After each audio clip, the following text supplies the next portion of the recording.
গাছের এই কুমড়ো ফুলগুলোকে দেখে মনটা একটু ভালো হয়ে এখানে তেমনটা নয়। এই আমাদের অ্যাপার্টমেন্টেও আমি এই যে বয়স্ক ভদ্রলোক থাকেন, এটা হয়তো আপনার পাশের ঘরে থাকা ব্যক্তিরা বারে বারে এই পরিবর্তন হতে থাকে। তবে রোদ্দুরটা ভীষণ গায়ে লাগছে। আমি সোহমের বাবাকে ফোন করে বললাম, আজ যেহেতু রাখি পূর্ণিমা, দোকানে কত রাখি বিক্রি হচ্ছে দেখুন। আমি আজ সকালবেলা দেখেছি ওনাকে বেরোতে, কিন্তু তারপরে আকাশের রং দেখুন, পুরো বদলে গেছে। গুড মর্নিং বন্ধুরা, আমি সঞ্চিতা ফ্রম কানাডা। আমার নতুন ব্লগে আপনাদেরকে স্বাগত জানাই। আশা করি প্রভু জগন্নাথ দেবের কৃপায় আপনারা সবাই খুব ভালো আছেন। আমরাও ভালো আছি।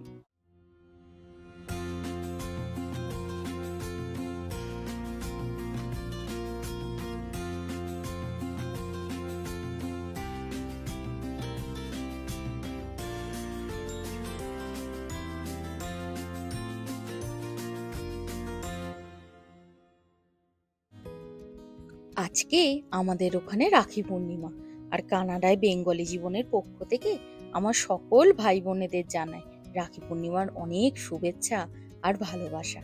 আজকে জানেন তো, সকাল থেকে মনটা একটু খারাপ হয়ে রয়েছে। আজ প্রায় 4 বছর হয়ে গেল নিজের হাতে আর ভাইদের রাখি পরানো হয় না। তবে অবশ্য আমার ছোট বোন আছে, যে আমার হয়েই ভাইদেরকে রাখি পরিয়ে দেয়। তবে গাছের এই কুমড়ো ফুলগুলোকে দেখে মনটা একটু ভালো হয়ে গিয়েছে। আর সোহমকেও তো ওর দিদিরা আজকের দিনে রাখি পরাতো, তাই ওরও মনটা আজকে ভীষণ খারাপ। আর ওর মনটাকে ভালো করার জন্য আজকে ভেবেছি একটুখানি চিলি চিকেন আর ফ্রাইড রাইস বানাবো। চলুন আপনাদের সাথে কথা বলতে বলতে রান্নাটা করে নিই। এখানে কানাডাতে প্রায় দেখতে পাবেন অনেক বয়স্ক লোকজন আছে যারা একাই থাকেন। মানে আমাদের ওখানে যেমন বেশিরভাগ সবাই পরিবারের সকলের সাথে থাকেন, এখানে তেমনটা নয়। এই আমাদের অ্যাপার্টমেন্টেও আমি এইরকম কয়েকজনকে চিনি যারা একাই থাকেন, নিজেদের সমস্ত কাজ নিজেরাই করেন।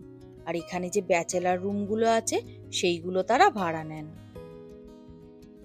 আর তাদের মধ্যে একজন বয়স্ক ভদ্রমহিলার সাথে আমার প্রায়ই গল্প হয়। ওনার হাঁটাচলা করতে একটু কষ্ট হয়, আর তাই তিনি ওয়াকার নিয়ে হাঁটাচলা করেন।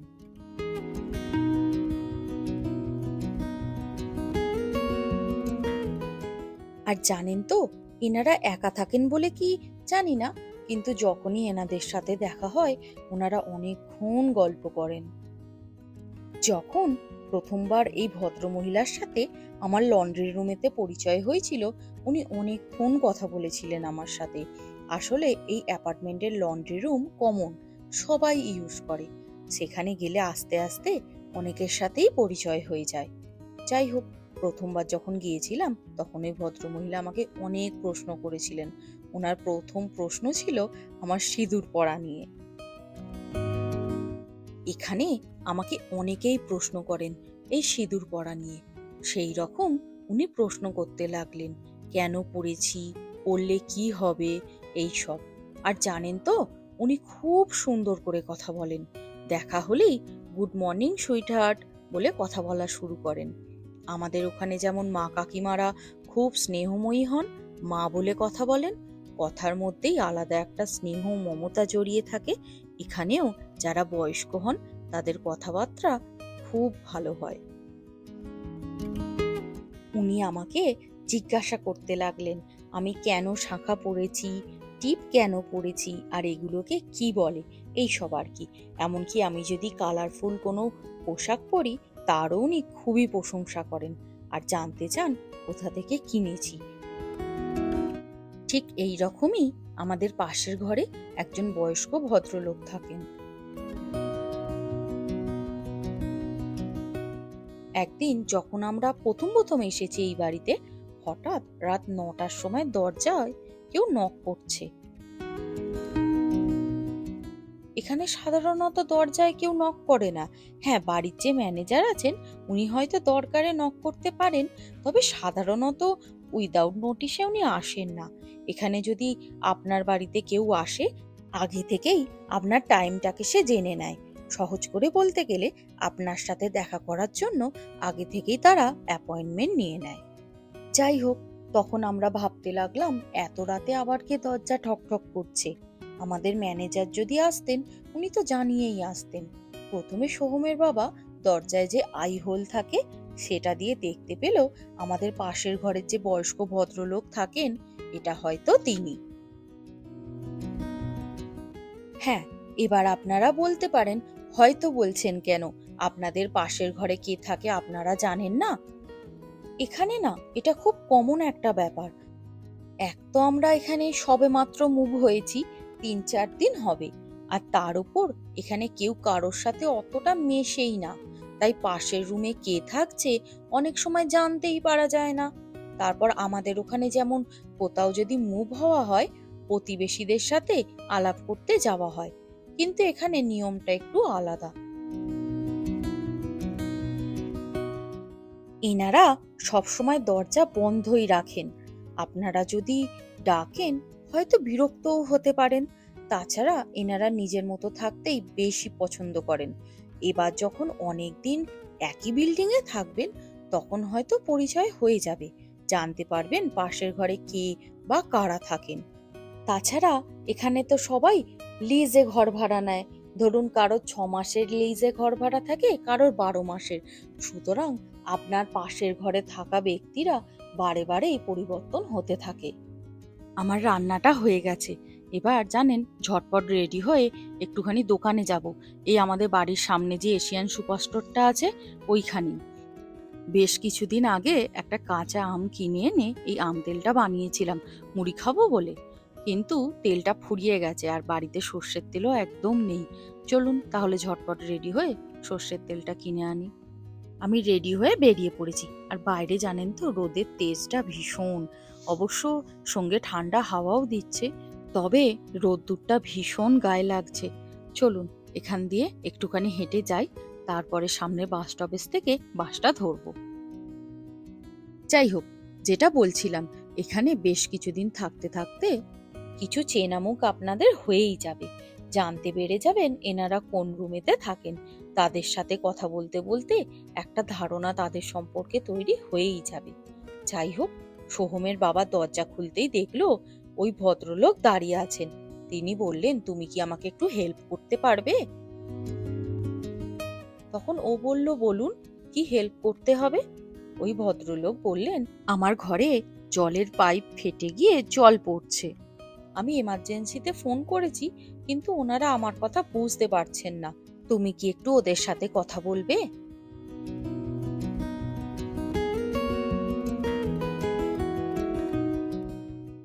তখন সোহমের বাবা বলল, ঠিক আছে চলুন আমি আসছি। তারপর ওর বাবা গিয়ে মেনটেনেন্সের সাথে কথা বলে এসেছিল। আর এইভাবেই সেই ভদ্রলোকের সাথে আমাদের প্রথম পরিচয় হয়। তারপর থেকে প্রায়ই ওনার সাথে আমাদের দেখা হতো, কারণ সোহম যখন স্কুলে যেত উনিও গাড়ি ধরবেন বলে দাঁড়িয়ে থাকতেন। এইরকমই একদিন কথা বলতে বলতে জানতে পারি ওনার জুতোর দোকান আছে, আর উনি কানাডাতে একাই থাকেন। আর যেহেতু উনি একাই থাকেন তাই বেশিরভাগ দিনই দোকানেই থাকেন, আর যেদিন ভালো লাগে না যান না। আর মনে হয় এনাকে সরকার থেকে ফ্রিতেই রাইডস দেয়, যেহেতু ইনি স্পেশালি অ্যাবেল্ড। তাই গাড়ি এনাকে বাড়ি থেকে নিয়ে যায় দোকানে, আবার বাড়িতে পৌঁছেও দিয়ে যায়।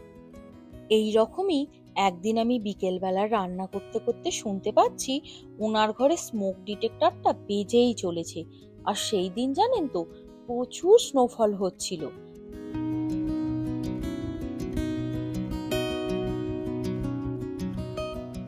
আর তখন প্রায় বাজে বিকেল 4টে। আমি সোহমের বাবাকে ফোন করে বললাম, হ্যাঁ গো, আজ অফিসে যাওয়ার সময় তুমি কি ওনাকে বেরোতে দেখেছো?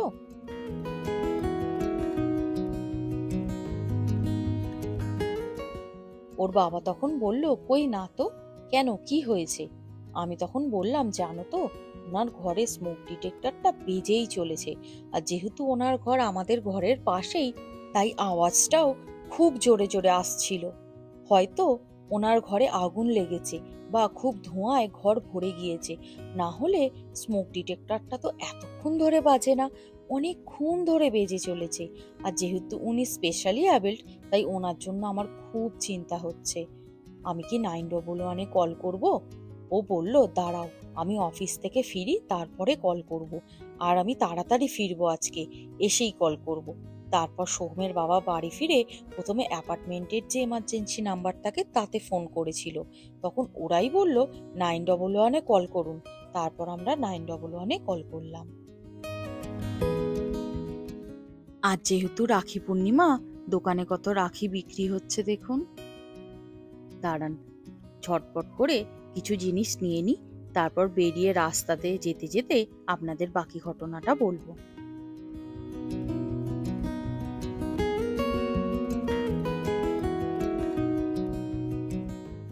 আমরা 911-এ ফোন করবার আগেই বাইরে বেরিয়ে গিয়ে চেক করে নিয়েছিলাম যে ওনার ঘরের জানলা থেকে কোনো ধোঁয়া বেরোচ্ছে কিনা।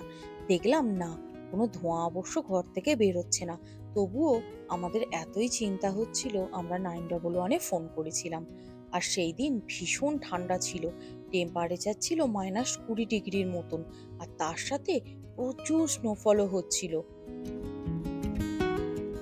আর বাইরে বরফ জমেছিল প্রায় হাঁটু সমান। তখনই প্রায় মিনিট দুয়েকের মধ্যেই দুখানা ফায়ার ব্রিগেডের গাড়ি এসে হাজির হলো, সঙ্গে একটা অ্যাম্বুলেন্স এলো জোরে জোরে হর্ন বাজাতে বাজাতে।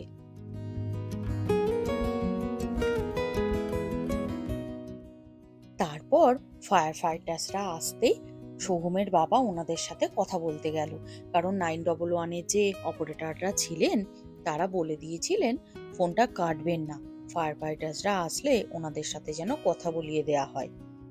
তো যাই হোক, সোহমের বাবা যখন ওদের সাথে কথা বলে বিল্ডিং এ ফিরল, বাইরের প্রচন্ড ঠান্ডায় ওর বাবার গলা ধরে গিয়েছিল।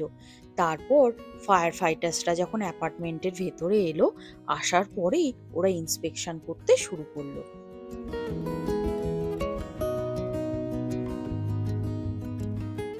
প্রথমে ওরা জিজ্ঞাসা করলো, শুধুমাত্র এই ঘরটাতেই এরকম হচ্ছে তো? আমরা বললাম হ্যাঁ, শুধুমাত্র এই ঘরটাতেই। দুপুর 3টে থেকেই এক টানা বেজে চলেছে, আর এখন বিকাল 5টা। ওরাও প্রথমে এসে দরজা নক করলো, কোনো সাড়া যখন পেল না, দরজার তলায় এক ধরনের গ্যাজেট দিয়ে পরীক্ষা করে দেখলো যে আগুন লেগেছে কিনা। তারপরে আরো অন্যদের সাথেও কথা বলল। তারপর ওরা বলল, আপনারা তো বলছেন যিনি এই ঘরে থাকেন যথেষ্ট বয়স্ক, স্পেশালি অ্যাবেল্ড। আমরাও বললাম আমরাও সেটারই ভয় পাচ্ছি, যদি কোনো দুর্ঘটনা হয়ে গিয়ে থাকে, উনি যদি কোনো অসুবিধায় পড়ে থাকেন, বুঝতেও তো পারছি না। আসলে প্রতিবেশী, আপনাদের চেনা জানা কোনো ব্যক্তি যদি কোনো সমস্যায় পড়ে থাকেন, সেটা ভাবলেই তো বলুন না মনটা কেমন হয়ে ওঠে, চিন্তা শুরু হয়ে যায়, তাই না? যাই হোক, ওনারা বললেন দরজাটা ভেঙে ফেলা হোক। তখন ওনাদের মধ্যেই আর একজন বললেন, আমরা বরং আগে একবার ব্যালকনিতে উঠে দেখি মই লাগিয়ে, যে কোনো ধোঁয়া বেরোচ্ছে কিনা ওই দিক দিয়েও, তারপরে না হয় দরজাটা ভাঙা যাবে। আর জানেন তো, এখানকার ফায়ার ব্রিগেডের গাড়িগুলোতে বড় বড় ল্যাডার বা মই লাগানো থাকে, সেই দিয়ে ওরা ব্যালকনিতে উঠে পড়লো। আর ওরা ভীষণ দক্ষ হয়, আর ঠান্ডা কল্পনার বাইরে। ওদের হাতে না আছে গ্লাভস, না আছে অন্য কিছু। তারপর ব্যালকনি দিয়ে ঘরের ভিতরটা দেখতে লাগলো। খানিকক্ষণ বাদে ওরা নেমে এসে বলল, আমরা কাউকেই ভেতরে দেখতে পাচ্ছি না, লাইটও জ্বলছে না, লোকটা কি ভেতরে আছে বলতে পারবেন? আমরা বললাম, দেখুন সেটাই তো জানি না। তখন এর মাঝেই একজন ভদ্রমহিলা বললেন, আমি আজ সকালবেলা দেখেছি ওনাকে বেরোতে, কিন্তু উনি দুপুরবেলা বাড়ি ফেরেন, তবে আজ বাড়ি ফিরেছেন কিনা জানি না। তখন ফায়ার ফাইটার্সরা সোহমের বাবাকে বলল, আপনি কি বাড়ির এমার্জেন্সি নাম্বারে ফোন করেছেন মেনটেনেন্সের লোকেদেরকে? ও তখন বলল, হ্যাঁ, ওনাদেরও করেছি, ওনারাই বললেন 911-এ ফোন করতে। ওনারা মেনটেনেন্সের একজনকে পাঠাবেন বলেছেন, কিন্তু এখন তিনি কোথায় তা জানি না। দাঁড়ান, আরেকবার বরং ফোন করি। আমরা বাড়িতে চলে এসেছি, আর দেখুন না আকাশটা কেমন ঘন কালো হয়ে এসেছে, মনে হচ্ছে এক্ষুনি বৃষ্টি হবে। আর জানেন তো, কানাডাতে না ক্ষণে ক্ষণে আকাশের রং বদলায়। এই ধরুন এখন একরকম, বৃষ্টি হয়ে গেলেই আবার অন্যরকম হয়ে যায়। যাই হোক, আমি যেটা বলছিলাম, মেনটেনেন্সের লোক জানালো যে তার আসতে মিনিট 5 সময় লাগবে। আর তখন ফায়ার ফাইটার্সরা ঠিক করলো যে মেনটেনেন্সের লোক আসলে তারপরে ওরা ঘরে ঢুকবে, কারণ ওরা আগেই গ্যাজেট দিয়ে দেখে নিয়েছিল যে ভেতরে আগুন বা ধোঁয়া কিছুই হয়নি।